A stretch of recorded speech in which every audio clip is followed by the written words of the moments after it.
রাষ্ট্র ব্যবস্থার মধ্যে আপনাকে উপেক্ষা করে ধর্মনিরপেক্ষতার নাম নিয়ে আজকে আপনার সঙ্গে তোষামোদের রাজনীতি করছে, তারপরেও ধর্মনিরপেক্ষতা। আর আমি যে প্রথমে আরবি ভাষায় ওই প্রধানমন্ত্রীর কথা বললাম, যে প্রধানমন্ত্রীকে দেখে পাকিস্তানের জনগণ আবেগ সামলাতে না পেরে ওই যে ভাষাটা বলেছিল, ব্রাহজি দেখো তানসাই গিনি গাল গহরা কহেগা কিতনি দূর দিশোচ হ্যায়, কিতনি দূর দিলেন্দা হ্যায়। আপনারা কল্পনা করতে পারবেন না, অটল বিহারী বাজপেয়ী বক্তব্য শুনতে শুনতে সেখানকার মুসলিম সমাজের মানুষরা একেবারে পাগলের মতো দিশেহারা হয়ে গেছে। আমরা কি শুনছি? এর বাংলা মানে যে সাংবাদিক গিয়েছিল অটল বিহারী বাজপেয়ীর সফর সঙ্গী হিসেবে তৎকালীন সময়ে কুলদীপ নায়ার, কুলদীপ নায়ার নামটা মনে রাখুন। কুলদীপ নায়ার অটল বিহারী বাজপেয়ীর সফর সঙ্গী হয়ে গিয়েছিলেন। যে কুলদীপ নায়ার বিজেপিকে গাল না দিয়ে জল খায় না, সেই কুলদীপ নায়ার পাকিস্তানের লাহোরে অটল বিহারী বাজপেয়ীর সফর সঙ্গী হয়েছিলেন। তিনিও এর বাংলা মানে উদ্ধার করতে পারেননি। তাই লাহোরের যে সমস্ত সাংবাদিকরা অটল বিহারী বাজপেয়ীর এই মিটিং কভার করতে এসেছিল, তাদের কাছে জানতে চেয়েছিল যে পাকিস্তানের লক্ষ লক্ষ জনগণ কি বলতে চেয়েছে। তার বাংলা তর্জমা হলো, বলছে ও ভাই শুনছো, ইনি মানে কে? অটল বিহারী বাজপেয়ী। যান্ত্রিক যোগাযোগ মাধ্যমে আমার কণ্ঠস্বর যতদূর পর্যন্ত পৌঁছাচ্ছে, এত অঞ্চলে পার্শ্ববর্তী মায়েদের ও পিতৃস্থানীয়দের আমার এই কণ্ঠস্বরের মধ্যে দিয়ে আপনাদের কাছে আমি এই বার্তা পৌঁছে দিতে চাই। আগামী 13 তারিখে আপনি যখন ভোটটা দিতে যাবেন, আপনার বিবেককে প্রশ্ন করবেন। আপনার প্রতিটি পরিবারের সঙ্গে, দেশবাসীর সঙ্গে যে প্রতারণা করে বিগত 75 বছর ধরে যারা মৌরসি পাট্টাগেরে ব্রিটিশ বেনিয়ার পদলেহিকারী চাটুকারের দল রাজনীতি করে এসেছে, আপনাদের সঙ্গে প্রতারণা করেছে, তাই তার ভাষা বর্ণনা করতে গিয়ে কেঁদে ফেলেছে। আমি যেমন আবেগ সামলাতে না পেরে আমার কণ্ঠ আজকে রুদ্ধ হয়ে আসছে। বলছে, ও ভাই শুনছো, ইনি কি কথা বলছেন? মানে ইনি কে? অটল বিহারী বাজপেয়ী। ওনার সম্বন্ধে বলছে, ইনি তো আমাদের হৃদয়ের অন্তঃস্থল পর্যন্ত পৌঁছে গেছে। ইনি তো আমাদের একজন সত্যিকারের দার্শনিক। ইনি তো গোটা ভারতবর্ষ নয়, এটা উনি গোটা বিশ্বের। উনি অটল বিহারী বাজপেয়ী গোটা বিশ্বের রাষ্ট্রনায়ক হিসেবে নিজেকে প্রতিষ্ঠা দিয়েছে। গোটা রাষ্ট্রের, বিশ্বের রাষ্ট্রনেতা হিসেবে উনি স্বীকৃতি অর্জন করেছিলেন। তারই ফলশ্রুতি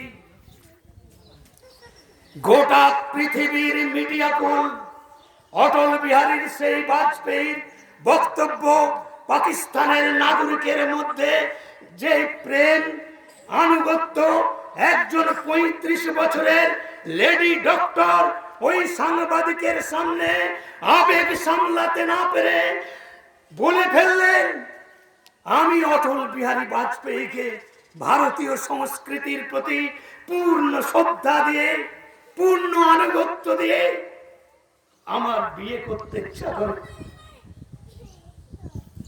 ভাবতে পারেন অটল বিহারী বাজপেয়ী কত বড় মনীষী ছিলেন, আমাদের জন্য কি করেছেন। তার ব্যাখ্যা আমি করলে আপনারা শুনতে শুনতে ক্লান্ত হয়ে পড়বেন। আমার প্রধানমন্ত্রী যশস্বী বিশ্ব বরেণ্য প্রধানমন্ত্রী নরেন্দ্র দামোদর দাস মোদী, ওনারই মন্ত্র শিষ্য নরেন্দ্র দামোদর দাস মোদী আজকে বিশ্বের শ্রেষ্ঠ নায়ক হিসেবে নিজেকে আত্মপ্রকাশ করে গোটা পৃথিবীর আকাশ বাতাস মুখরিত করে যেখানেই যায় অন্য রাষ্ট্রে শুধু আপনারা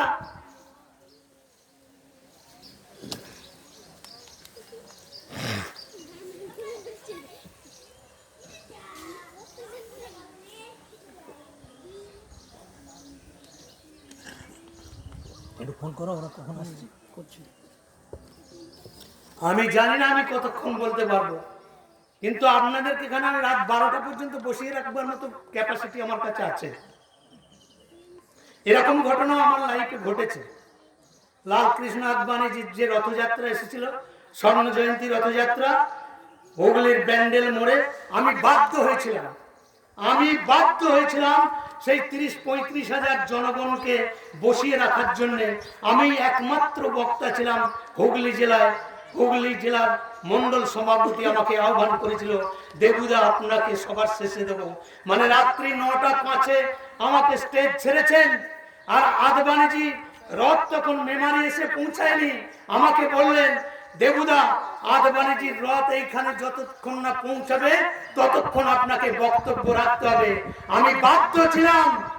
রাত্রি 9টা 5-এ আমি মাইক্রোফোন ধরেছিলাম, আর সেই 30,000 মানুষকে আমি বাধ্য করেছিলাম আমার বক্তব্য শোনার জন্য।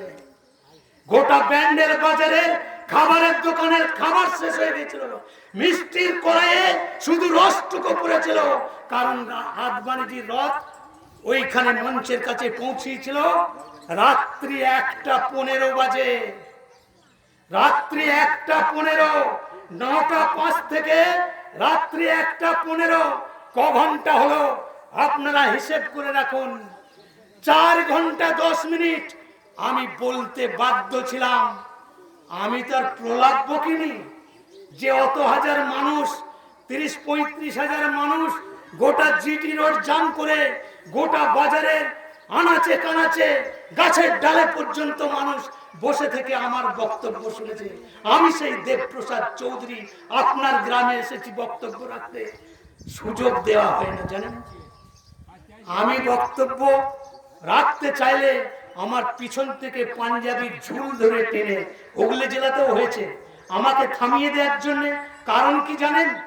অনেক বড় বড় বাধা নেতা জানে আমার এই মন্ডল, আমাদের এই পূর্বস্থলী উত্তর বিধানসভার কোন একজন নেতা আছে, তাকেও প্রমাণ দিয়েছি, রাজীব ভৌমিক।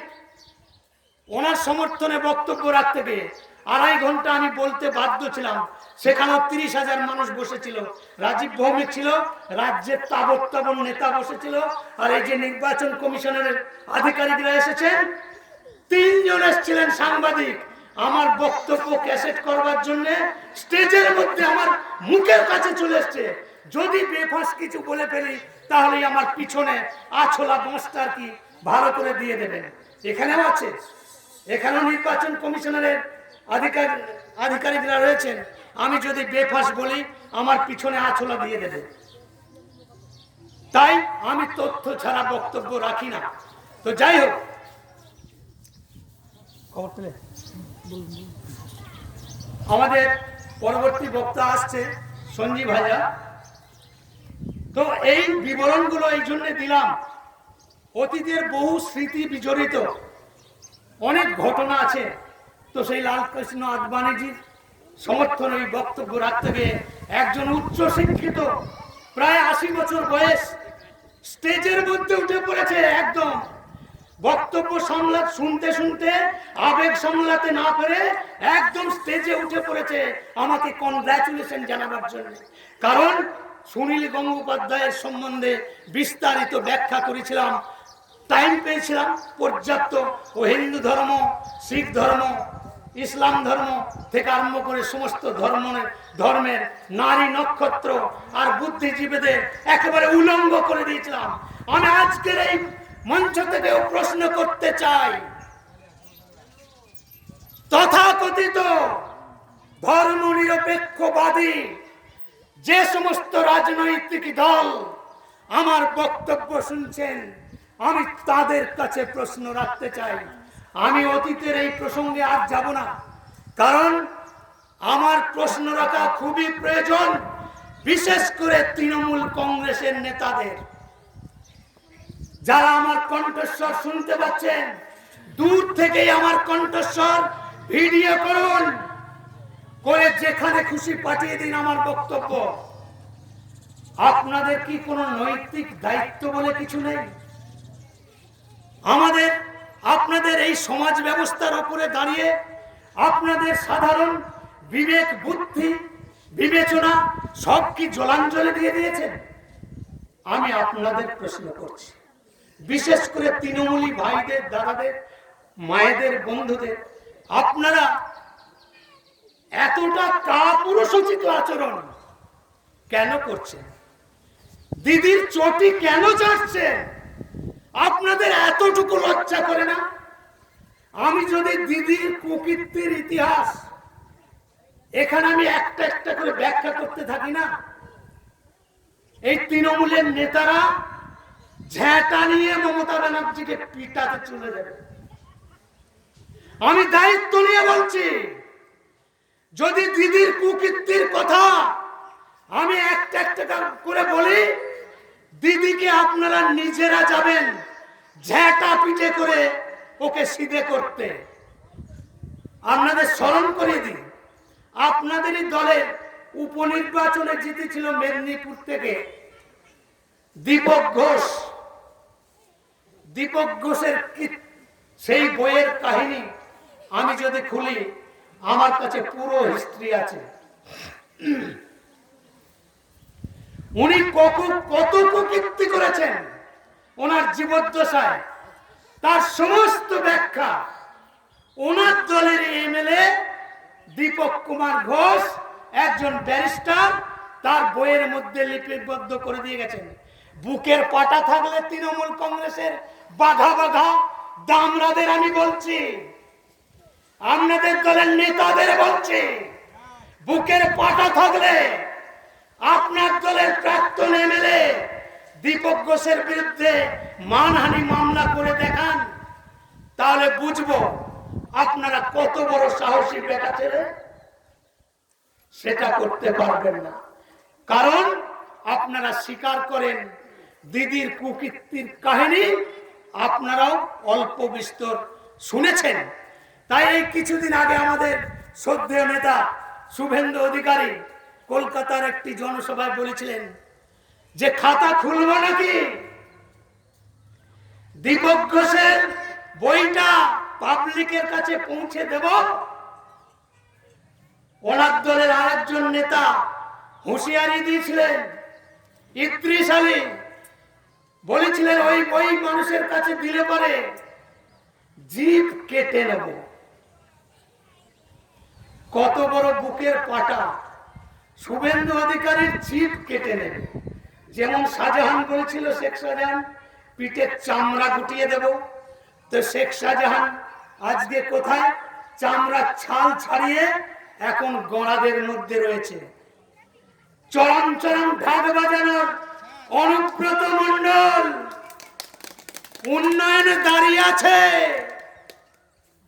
নকুল দানা বাতাসা চিড়ে মুড়ি খাইয়ে মানুষের কাছে ভোট নিয়ে লুটের রাজনীতি করে গেছেন। আমার বোনটি সংক্ষিপ্ত আকারে কিছু বিবরণ দিয়ে গেছে। তো আপনাদের সেই বাঘ আজকে বেড়াল হয়ে দিল্লির তিহার জেলে বেড়াল হয়ে চটের মধ্যে গড়াগড়ি খাচ্ছে। আর ওনার সাগরে ওনার দেহরক্ষী সাইদুল হোসেন নামে বেনামে 100 কোটি টাকা সম্পত্তির মালিক, তিনি ওই তিহার জেলে আজকে লুটোপুটি খাচ্ছে। অনুব্রতর কন্যা নামের কি বাহার, সুকন্যা। আর সুকন্যার কি সুন্দর কুকীর্তি। একজন স্কুল শিক্ষিকা, তিনি স্কুলের দোরগোড়ায় কোনোদিন যাননি, কিন্তু মাইনেটা ঠিক নিয়েছেন। আর সেই নামে বেনামে সুকন্যার নামেও প্রচুর সম্পত্তি, প্রচুর অ্যাকাউন্ট। আপনি একটা ব্যাংকে অ্যাকাউন্ট খুলতে যান, আমার নিজের হয়েছে। আমার এই মোদিজি আসবার আগে একটা অ্যাকাউন্ট ছিল স্টেট ব্যাংকে। মোদিজি আসার পর জনধন যোজনা, এই জনধন যোজনায় আমিও অ্যাকাউন্ট খুলেছি। কেন খুলেছি জানেন? মানুষকে ইনসিস্ট করার জন্য, মানুষ তার উপভোক্তা হিসেবে কেন্দ্রীয় সরকারের সমস্ত সুযোগ সুবিধাগুলো যাতে সঠিকভাবে তার ওই ব্যাংকের খাতার মধ্যে সুরক্ষিতভাবে প্রতিটি উপভোক্তা পায়, তার জন্য আমি নিজে উদ্যোগ নিয়ে প্রায় 1000 খানেক মানুষকে উদ্বুদ্ধ করেছিলাম যে ভাই চলুন ব্যাংকে যাই। আমি নিজের পকেট থেকে পয়সা খরচ করে হাজার হাজার টাকা খরচ করে কম্পিউটারে টাইপ করে আমি মানুষের হাতে হাতে পৌঁছে দিয়েছি।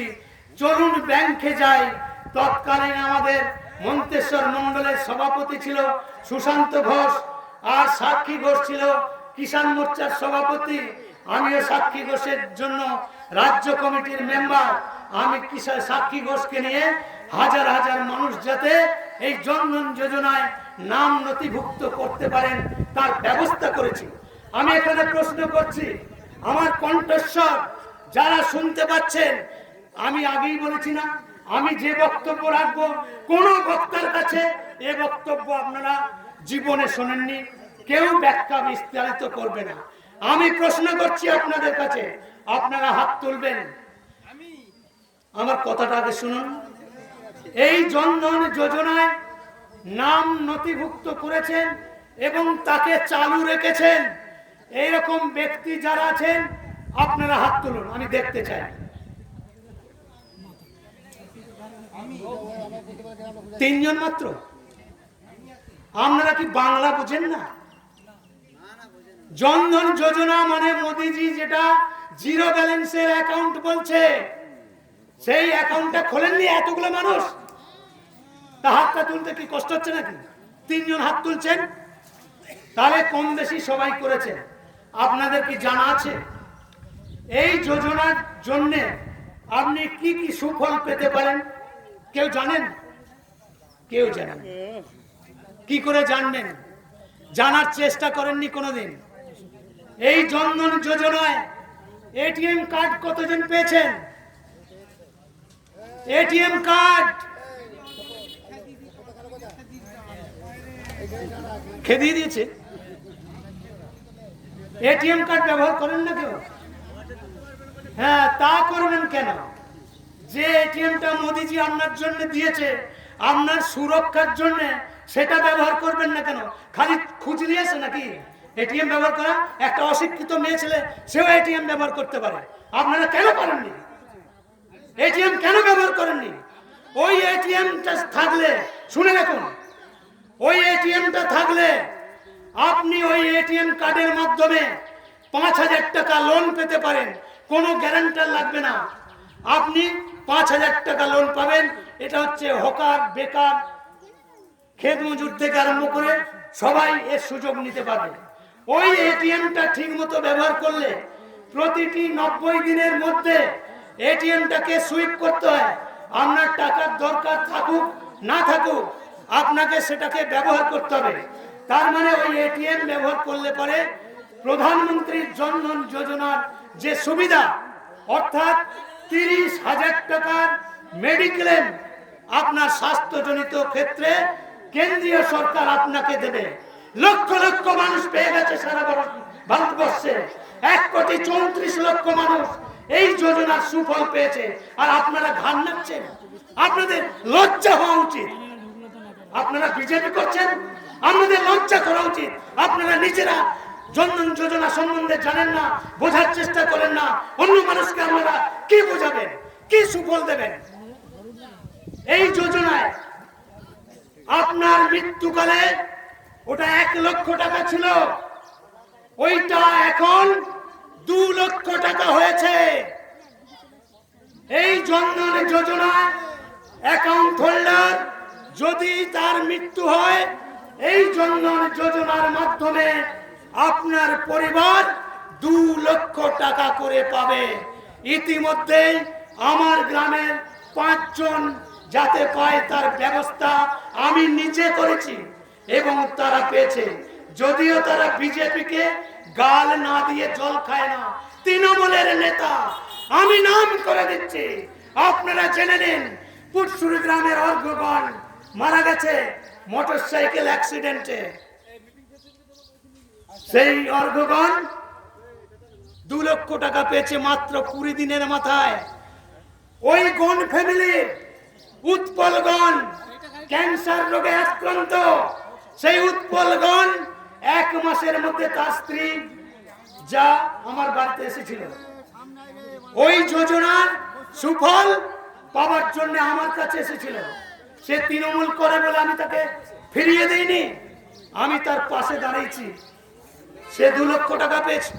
বিঘা গ্রামের একটি মুসলিম পরিবারের মহিলা 2 লক্ষ টাকা পেয়েছে। তো এই এত ভালো যোজনা, খালি ওই ঈদের সুরে সুর বলবেন। এই তৃণমূলের কতগুলো পথা আছে, কতগুলো পথা আছে, যে পাঠাগুলো ওই দূরদর্শনে যাবে, লেকচারবাজি করবে, আর পাঠাগুলো বলবে মোদিজির আচ্ছে দিন কাহা গিয়া হ্যায়।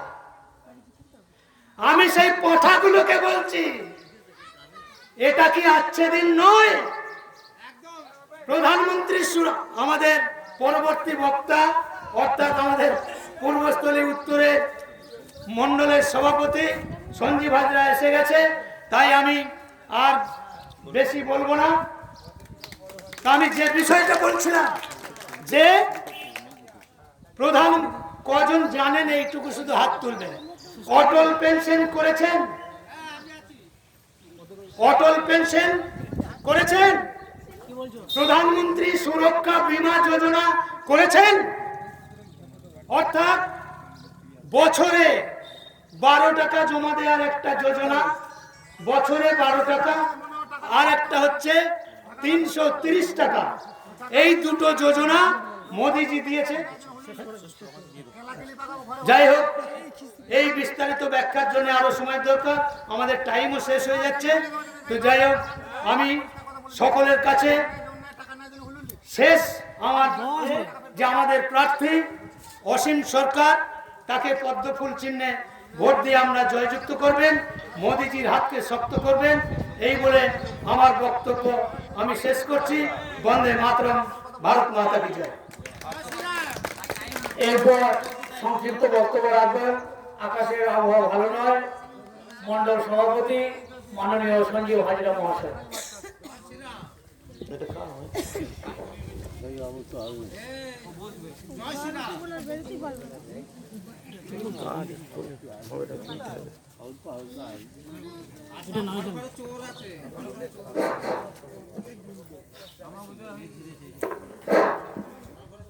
যে সমস্ত কার্যকর্তারা 10 মিনিট অপেক্ষা করুন, কারণের সময় কথা হয়েছে 10-15 মিনিটের মধ্যে আপনাদের সমস্যা মেটানো হবে।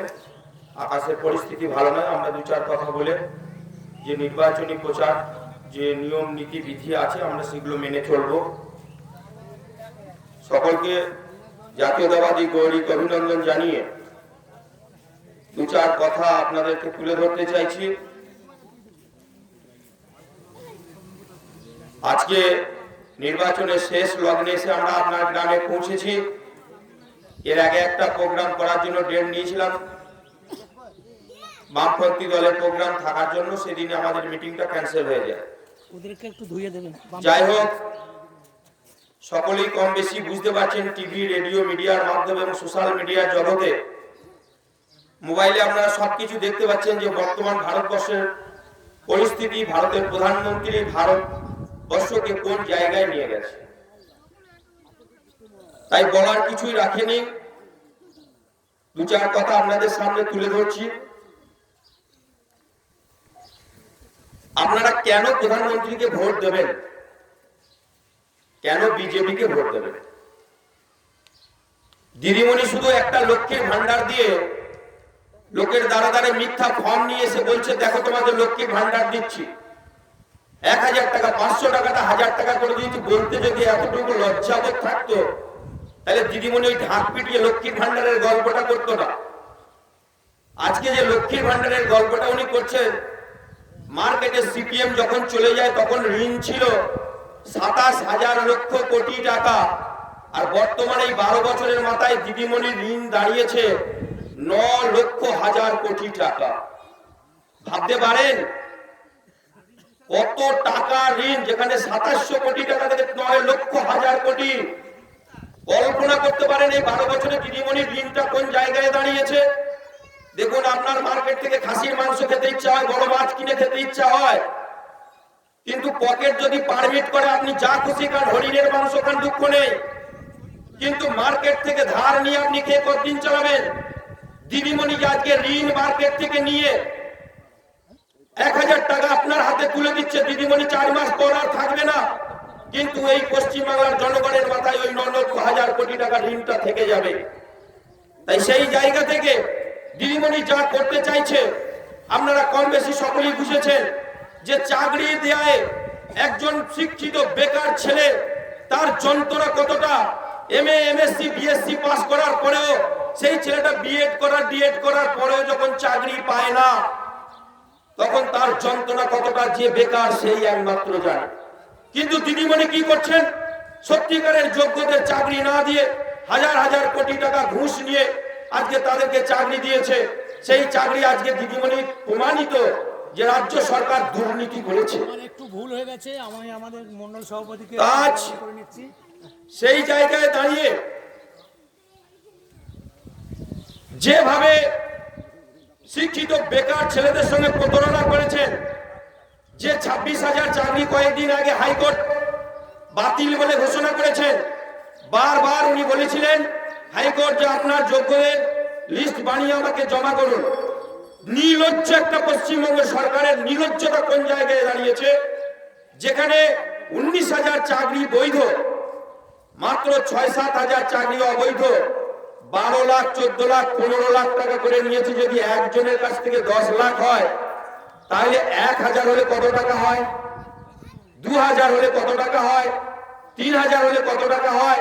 অর্থাৎ 7,000কে যদি আপনি 10 লাখ দিয়ে গুণ করেন, কয়েক হাজার হাজার কোটি টাকা এই তৃণমূলের দুর্নীতির দায়ে মন্ত্রীরা আজকে জেলে আছে।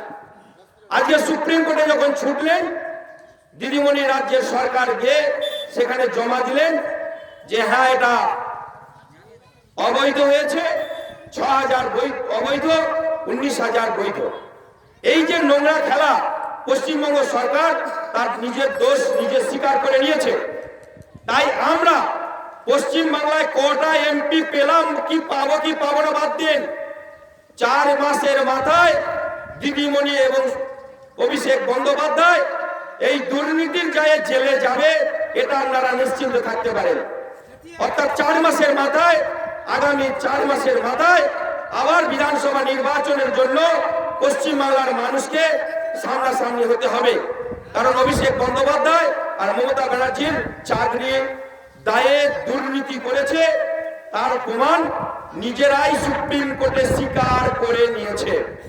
তাই এখানে নিশ্চিন্ত থাকুন যে দিদিমণি জেলে যাবে, অভিষেক বন্দ্যোপাধ্যায় জেলে যাবে। আপনারা আজ নরেন্দ্র মোদীজি ভারতবর্ষকে যেভাবে সুশাসন তৈরি করেছে, ভারতবর্ষের জনগণকে যেভাবে একটা দেশ উপহার দিয়েছে, যখন ভারতবর্ষের সৈন্যরা পাকিস্তান বর্ডারে যুদ্ধ করত, পাকিস্তানের সৈন্যরা ভারতের সৈন্যদের মাথা কেটে নিয়ে চলে যেত। আমরা দেখেছি মনমোহন সিং এর আমলে, কংগ্রেস সরকারের আমলে, এই তৃণমূলের জামানায়, তৃণমূলে তখন কংগ্রেসের সরকার ছিল, তো তখন আমার দেশের সৈন্যদের মাথা কেটে নিয়ে চলে যেত পাকিস্তান। আর ভারতের প্রধানমন্ত্রী অর্থাৎ কংগ্রেসের প্রধানমন্ত্রী বলতেন আমরা দেখছি।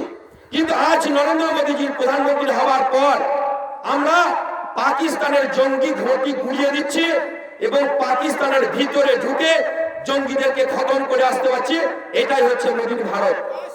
আজকে আপনাদেরকে বুঝতে হবে যে ভারতের সৈন্যরা পাকিস্তানের সৈন্যরা বন্দী হওয়ার পরেও তাদের হিম্মত নেই ভারতের সৈন্যকে খুন করে। কারণ আপনারা দেখেছেন অভিমন্যু বর্তমানকে জীবিত অবস্থায় প্রধানমন্ত্রী বলে দিলেন, জীবিত অবস্থায় অভিমন্যু বর্তমানকে ফেরত চাই। অভিমন্যু বর্তমানকে ভারতের প্রধানমন্ত্রী নরেন্দ্র মোদীজির নেতৃত্বে জীবিত অবস্থায় ফিরিয়ে আনা হয়েছে। আপনারা জানেন যে চীন যেভাবে আমার দেশের উপরে হুমকি ছাড়তো, আজকে চীনকে আমরা জব্দ করে দিয়েছি। কেন আপনারা মোদীজিকে ভোট দেবেন? আজকে যখন ইউক্রেন রাশিয়ায় যুদ্ধ হচ্ছে, ইউক্রেন রাশিয়ার যুদ্ধ চলাকালীন আমার দেশের রাষ্ট্রীয় নায়ক প্রধানমন্ত্রী, যশস্বী প্রধানমন্ত্রী নরেন্দ্র মোদীজি রাশিয়াকে বলছে যুদ্ধ বন্ধ করো, ইউক্রেনকে বলছে যুদ্ধ বন্ধ করো। সেখান থেকে আমাদের সে ছাত্র ছাত্রীরা যারা ব্যবসার সূত্রে বা চাকরির সূত্রে রাশিয়া ইউক্রেনে ছিল, তাদেরকে আমরা জীবিত অবস্থায় ফিরিয়ে এনেছি। পাকিস্তান এবং বাংলাদেশে যারা ছাত্র বিদেশে থাকতেন, তারা ভারতের জাতীয় পতাকা তুলে দাঁড়িয়ে বলছে আমাদের প্রাণ রক্ষা করুন। মোদীজি পাকিস্তান এবং বাংলাদেশের ছাত্রদের ভারতে ফিরিয়ে এনেছে। আপনারা কেন মোদীজিকে ভোট দেবেন? করোনা কালে 1000 টাকা লক্ষ্মীর ভান্ডারের কথা ভাবছেন, একবার ভাবুন তো, লক্ষ্মীর ভান্ডারের ওই 1000 টাকা যদি আপনি বেঁচে না থাকতেন কি করে পেতেন? কে নিত আপনার টাকাটা? যখন আমেরিকার মতো দেশ, রাশিয়ার মতো দেশ, চীনের মতন দেশ করোনার ভ্যাকসিনের অভাবে মৃত্যুর যন্ত্রণায় ছটফট করছে, মৃত্যুর কোলে ঢলে পড়ছে, হাজার হাজার ইতালিতে করোনায় মারা যাচ্ছে, আর আমার দেশের প্রধানমন্ত্রী আপনাদেরকে বলেছিল আপনারা থালা বাজান, শাঁখ বাজান, প্রদীপ জ্বালান। কেন বলেছিলেন? তৃণমূল সিপিএম আপনাদেরকে বলেছিল, প্রধানমন্ত্রী খেপে গেছে। প্রধানমন্ত্রী এই জন্য বলেছিলেন যে আপনারা শাঁখ বাজালে, প্রদীপ জ্বালালে, থালা বাজালে, কাঁসর ঘন্টা বাজালে আমার দেশের বিজ্ঞানীরা, আমার দেশের ডাক্তার, আমার দেশের নার্সরা আনন্দ পাবে, তার আনন্দের সঙ্গে আমার ভারতবর্ষের জনগণের সেবা করবে। আজকে ভারতের প্রধানমন্ত্রী ভ্যাকসিন আবিষ্কার করে ভারতবর্ষের প্রত্যেকটি জনগণের কাছে বিনা পয়সায় ভ্যাকসিনের ডোজ দিয়েছে। আপনারা কি হিসাব রেখেছেন যে ওই ভ্যাকসিনের ডোজটা বানাতে কত টাকা খরচা হয়েছে? একটা ভ্যাকসিনের ডোজ বানাতে 12,000 টাকা খরচা হচ্ছে। তাই আমার প্রধানমন্ত্রী প্রতিটি বাড়িতে ভ্যাকসিনের করোনার টিকা পাঠিয়ে দিয়েছে, যেটা কেউ জানতেই পারলেন না যে 12,000 টাকার বিনিময়ে আপনাকে ভ্যাকসিনটা দেওয়া হলো। কিন্তু ভ্যাকসিনের দেওয়ার সময় আমরা কি দেখলাম? তৃণমূলের সস্তা রাজনীতি। কি সস্তা রাজনীতি? 21-এর নির্বাচনের বিজেপির কার্যকর্তাদের উপর তৃণমূলের অত্যাচার, জুলুমবাজি, জরিমানা, চোখ রাঙানি। সেই সময় ভ্যাকসিনের ডোজ প্রধানমন্ত্রী ভারতবাসীকে পরিষেবা দেওয়ার জন্য পাঠাচ্ছেন, আর তৃণমূলের নেতারা ঘরে বসে বলছে তৃণমূলের নেতার টোকেনটা নিয়ে এসো, তবেই তুমি ভ্যাকসিন পাবে। লজ্জা লাগা উচিত। ভারতের সরকার, ভারতের প্রধানমন্ত্রী ভ্যাকসিন পাঠাচ্ছে মানুষের জন্য, আর তৃণমূলের নোংরা রাজনীতি এখানে খেলা করছে। তৃণমূলের নেতাদের কাছ থেকে টোকেন নিতে হবে, তবে ভ্যাকসিন পাওয়া যাবে। আমরা সেই দিনগুলো সহ্য করে এসেছি, যখন করোনা কালে মানুষ খেতে পাবে না, অভাব অনাহারে মানুষ কর্মহীন হয়ে পড়েছে, কাজ নেই, কাজ হারিয়ে হাজার হাজার মানুষ গ্রামে ফিরছে। পরিযায়ী শ্রমিকরা পশ্চিম বাংলায় লক্ষ লক্ষ বেকাররা বাইরে কাজ করছে। আমার প্রধানমন্ত্রী আপনাদেরকে বুঝতেই দিল না অভাব, অনাহার, দুর্ভিক্ষ কি জিনিস। প্রত্যেকের জন্য রেশনের মাধ্যমে অতিরিক্ত 5 কিলো চাল গম দিলেন এবং সঙ্গে 1 কেজি ডাল। ডালটা আমরা কেউ পেলাম না, ডালটা তৃণমূলের নেতা জ্যোতিপ্রিয় মল্লিক টোটালটাই আত্মসাৎ করলো, এবং চাল ডাল চুরি করে তৃণমূলের নেতা জ্যোতিপ্রিয় মল্লিক আজকে জেলে বন্দী হয়েছে। আপনারা জানেন 14,000 কোটি টাকার দায়ে জ্যোতিপ্রিয় মল্লিক জেলে আজ বন্দী আছে। তাহলে প্রধানমন্ত্রী এখানে মানুষকে বাঁচিয়ে রাখার জন্য কন্টিনিউ 2 বছর চাল, গম, ডাল, আটা সবাইকে দিলেন। আবার উনি কি ঘোষণা করলেন? মমতা ব্যানার্জি বলছে যে 2 টাকা। আপনারা জানেন এখনো মানুষ এই বিষয়টা বুঝতে পারছে না, আমাদের কর্মীরা হয়তো আপনাদেরকে বোঝাতে পারছে না। দেখুন রেশনিং ব্যবস্থা, এই যে রেশন আপনারা চাল পাচ্ছেন, আটা পাচ্ছেন, এই ব্যবস্থাটা কেন্দ্র সরকারের ব্যবস্থা। আজকে বিজেপি সরকার আছে, বিজেপি দিচ্ছে, কালকে যে সরকার আসবে সেই সরকার দেবে। কি রেশনিং ব্যবস্থাটা সম্পূর্ণ কেন্দ্র সরকারের ব্যবস্থা। পশ্চিমবাংলার কি ব্যবস্থা ছিল? যে ব্যবস্থাটা ছিল সেটা হচ্ছে যে 29 টাকা, ধরুন 1 কিলো চালের দাম 31 টাকা। আপনারা যে রেশনের মালটা কেনেন সেই মালটা 1 কিলো চালের দাম 31 টাকা। এই 31 টাকার মধ্যে 29 টাকা সেন্ট্রাল গভর্নমেন্ট অর্থাৎ বিজেপি সরকার দেয়। নরেন্দ্র মোদী দিলে 29 টাকা এতদিন দিতেন, 2 টাকা আপনারা দিতেন, আর রাজ্য সরকার দিত 1 টাকা। তৃণমূলের সস্তা রাজনীতিতে মমতা ব্যানার্জি বললেন ওই 2 টাকাটা আমি আপনাদের কাছ থেকে নেব না। তাহলে ওনার কি দেওয়া হলো না 2 টাকা আপনারা যেটা দিতেন আর রাজ্য সরকার যে 1 টাকা দিত, এই 3 টাকা উনি বললেন আমি দেব। 29 টাকা কিন্তু সেন্ট্রাল গভর্নমেন্ট দিচ্ছে, উনি বললেন এই 4টা আমি দিচ্ছি। সস্তা রাজনীতি দেখুন, মমতা ব্যানার্জির নোংরামিটা কোন জায়গায়। মোদীজি দেখলেন ঠিক আছে, উনি বললেন আমি যখন 29 টাকা দিতে পারছি ওই 3 টাকাও আমি দেবো। আবার প্রধানমন্ত্রী নরেন্দ্র মোদী ঘোষণা করে দিলেন আগামী 5 বছরের জন্য যে রেশনের মাল আপনারা পাচ্ছেন আপনাদেরকে 1 টাকা না পরিবার কাউকে দিতে হবে না, না কোনো রাজ্য সরকারকে দিতে হবে, না কোনো কাস্টমারকে দিতে হবে। আজকে রেশনে 5 বছরের জন্য আমার প্রধানমন্ত্রী নরেন্দ্র মোদীজি আপনাদের বিনা পয়সায় সেটা নেবার ব্যবস্থা করে দিয়েছে। আমার প্রধানমন্ত্রী নরেন্দ্র মোদীজি আপনারা কেন করতেন দেখুন, মাত্র লক্ষ্মীর ভান্ডার দিচ্ছে মমতা ব্যানার্জি, তার বিনিময়ে আজকে সন্দেশকারীর মাগুলোকে ধর্ষিত হতে হয়। আজকে লক্ষ্মীর ভান্ডারের নাম করে মাগুলোর মিছিল মিটিংয়ে নিয়ে যেতে হয় এবং দিনের পর দিন যেভাবে হুমকি এবং ধর্ষিতার শিকার হতে হয়, সেই জায়গা থেকে আমরা আপনাদেরকে এত কিছু দেওয়ার পরে আমরা ভাগ পিটিয়ে বলতে আসিনি